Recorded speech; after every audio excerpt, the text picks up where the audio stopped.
Hello everyone, Andrew here, and welcome back to Super Mario Land 2, where last time we began the Turtle Zone, and today we're going to be finishing it off by going inside of a whale. I guess this would be the first Mario game where you probably do that. Also, do these hurt you? Oh god, I thought it was part of the background. I was so sure that it was part of the background. Okay, I've totally forgotten about this. We're failing already. This is absolutely terrible. Mario would once again go inside a whale in the Paper Mario games, but yeah, I don't know. I guess the colors I chose, it makes it look like it's kind of part of the background because, they're just so arbitrary. But okay. Now this is a level I actually don't remember it too well. I actually kind of forgot until I started Let's Playing the game. And I'm like, oh right, there's a game inside of a whale. Which yeah, again in paper, oh this kind of acts kind of like the sap. Oh god, from the tree zone. Okay, yeah, but you go inside at the beginning of chapter 5 there, or maybe actually I think you do that before chapter 5 even officially begins. Okay, we got a whole bunch of funky stuff going here. We got the pencil things from Mario World going on. This is a crazy level. Interesting thing though I was thinking about is how this game came out in 1992, and then the original Mario Land came out in 1989, with Super Mario Bros. 3 coming out in 1990. So it's interesting that in between Mario 1 and 3, Mario Land was kind of the only real, well, I mean, I guess not technically real, but traditional Super Mario Brothers platformer. As you know, you have Mario Brothers 2, which is actually kind of just Doki Doki Panic. Unless, of course, you lived in Japan, we got the real Super Mario Brothers 2, but I don't think many people who watch my videos live in Japan. If you do, if you're watching my videos and you're in Japan, please leave a shout out in the comments. I would be ecstatic to hear about that. But otherwise, it's kind of interesting that if you wanted that traditional Mario experience, you kind of had to do or play Mario Land in order to get that, unless you waited another year. And then Mario Bros. 3 came out and changed the Super Mario Bros. Series 5 ever. But otherwise, it's just craziness. But anyway, let's see, what do we got going here? I think that there's a secret around here somewhere. I thought that there was a money bag, but maybe I'm forgetting. I'm not happy about you. You're very annoying. Let's see, I think it was near that thing, but maybe I'm wrong. Maybe I'm not remembering it correctly.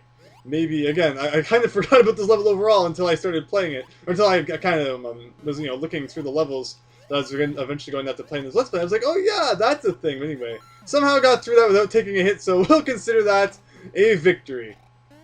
Anyway, we got Goombas. This whale has swallowed a lot of stuff. Regardless, though, we have the boss of this world, and it is, I think it's like an octopus or something like that. It is Launch Octopus from Mega Man X to Mega Man X1. Wow.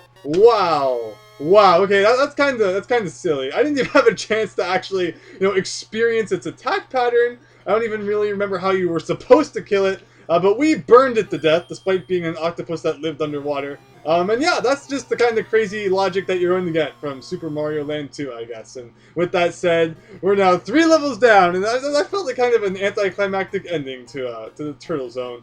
Typical, average Mario underwater world, and of course it just happened to be World 3, so it matches up perfectly with World 3 from Super Mario Bros. 3, which we were just coincidentally talking about. With that said, though, we are now actually doing the Mario Zone, and I don't think we've really talked too much about, all the weird things that Mario Land has. I guess Mario, he claimed this island as his own and then built everything on it. I doubt he was just like, born one day and it's like, wow, I have my own land. So he decided to build a house that was like, twice his size. He decided to build a gigantic robotic statue of himself, and I'm not gonna try and figure this one out. But yeah, Mario Zone is a gigantic robotic version of the character in the title, and it is actually like the factory zone. So I think that in the not too distant past, we had a conversation about level themes that should be in Mario games these days, but we're not going to go there and do all of that again, because I'm sure it's something that people totally have no interest in doing. But despite that fact, yeah, it's the factory world, which I've always thought is pretty cool, considering Mario games don't usually have those.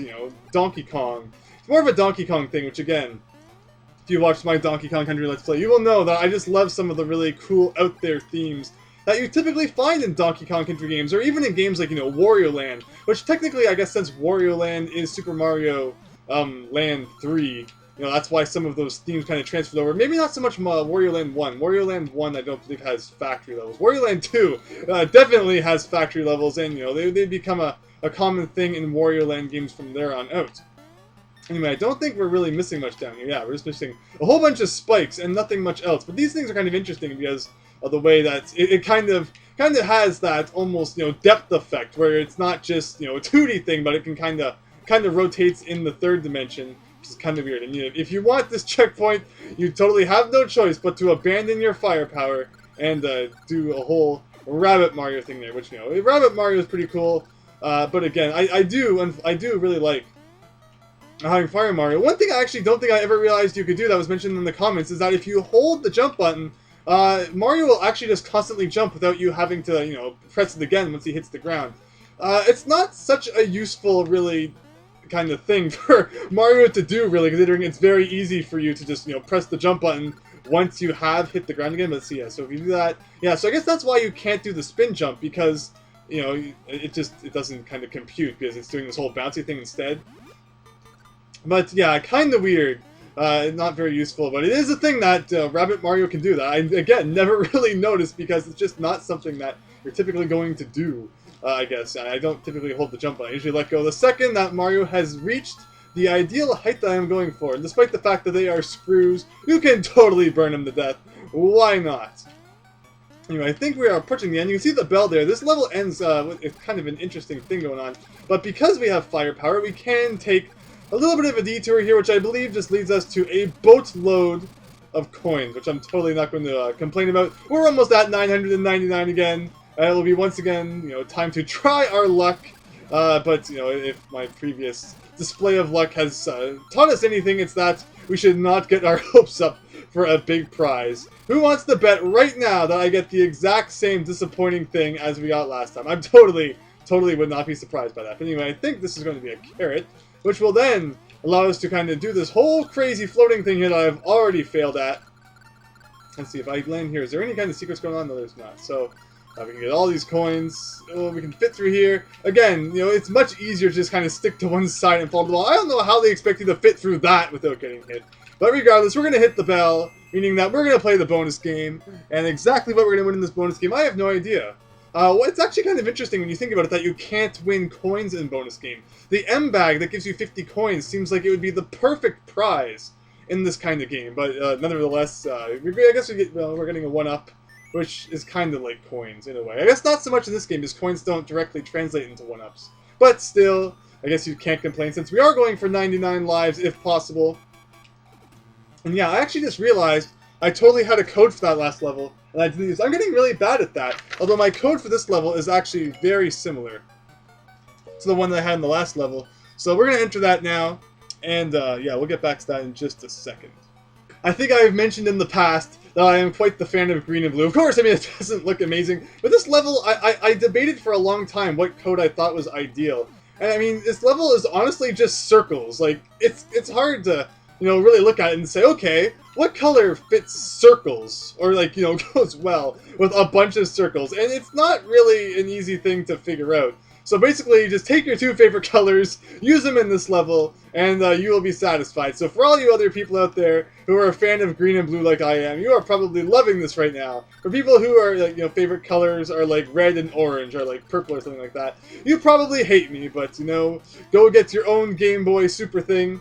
And as I said, again, please let me know what colors you like and post them down below, because I would love to hear, you know, just how many different things people can find that are totally better than mine, because, I mean, there's probably a lot of better color combinations out there than the ones that I am choosing. But hopefully you still enjoy them. But yeah, that was just kind of the thing down there. You can get an extra life. But yeah, you know, the gimmick is supposed to be that if you don't have firepower, you have to make sure you do little jumps over the Goombas. But if you go up here, you actually have some items in these little areas anyway, such as the carrot, which kind of allows you to completely break this level, as you'll see what we're about to come up to here, and the star, which allows us to cheat past a little bit of it as well. In this part right here, you're supposed to jump on top of these bear guys, or actually you're supposed to destroy the bear guys, and then you can jump on top of the ball that they have, and get across the spike pits. But with the bunny ears, it actually allows you to completely break that. Also, I think I'm going to try to collect some coins here, so we can get 999. Hopefully, as I said, we have a chance to do the bonus game at least 2 more times before the end of the Let's Play. Also, this part right here, yeah, you kind of you take a chance on what prize you get. So we can see the mushroom in the first one, so I think we have some better things coming up here. think we probably... Oh, you can even press up to kind of see what's going on, of course. So we have a Goomba. It looks like what looks like a Goomba there. And then probably a flower, and then a carrot. And I kind of want to keep the carrot. So there we go. We kept it. And everyone is totally happy. But yeah, we'll go back to the first level of this world and have a look at the code that I didn't use. I'm just so excited and I'm so eager to play some Super Mario Land 2 that code has totally slipped my mind. This is actually kind of reminiscent of Mario Land 1, where I think it's level 3-1, and maybe even a bit of 3-2, where you actually have to jump on top of these guys, and then there's a boulder that you have to ride across of a spike pit on. So that's kind of what this level always reminded me of. It's kind of interesting. I don't know if it was intended to be a throwback to that, but it definitely feels like one. Man, with that said though, I really don't want anything on the left side. I really want to either keep my carrot or get the heart. So let's go all the way to the left, or all the way to the right. And of course, I guess we're gonna get the fire flower. Better than getting a mushroom. Anything is better than getting a mushroom if you have a power up, because it's like, why would you ever want to just lose the power up that you have worked so hard to get your hands on? But if we go back to the first level in Mario Zone. And actually, we keep the first 4 numbers the same, but we do a 9, 5, 2, 4, 9, 5, 2, 4, 0, 9, 1, 5. And this level, or sorry, rather, this color is actually recommended in the Nintendo Power Book for this level. So once again, I totally apologize for not using it. Definitely gives, I guess, kind of a factory robotic feel there. Wow, that's not fair. If you throw fireballs while you're kind of inside this, this platform here that you can jump through, it totally throws them upward. It's actually kind of neat. Look at that! Look at that! That actually reminds me a lot of Extra Mario Brothers, a game that ROM hack that I love and played many years ago. And Miles Luigi has actually done a Let's Play where you unlock a power up, where if you hold the up button and you have firepower, it will actually shoot your fireballs upwards. It's a really cool kind of Metroid-themed Mario Brothers 1 ROM hack. Where it's kind of open world exploration, you use power-ups to access new areas. It's actually really, really, really neat. And wow, this thing right here just hates fireballs altogether, and they totally do not go through. But with that said, that is the code that it recommends to use for this level. I actually think it looks really nice. It's actually very similar to the one that I had already been using for Inside of the Whale. Very, red and gray. So I guess that's maybe also why it kind of slipped my mind. Just because it's so similar to that one. But with that said, I think that's what we're going to be doing for today. We're halfway through the Mario Zone, and next time we will be completing the Mario Zone, which is the 4th world that we have decided to do in my Super Mario Land 2 Let's Play. So thank you very much for watching. I hope that you enjoyed, and hope you'll join me next time for this world's conclusion. So thanks, and see you later.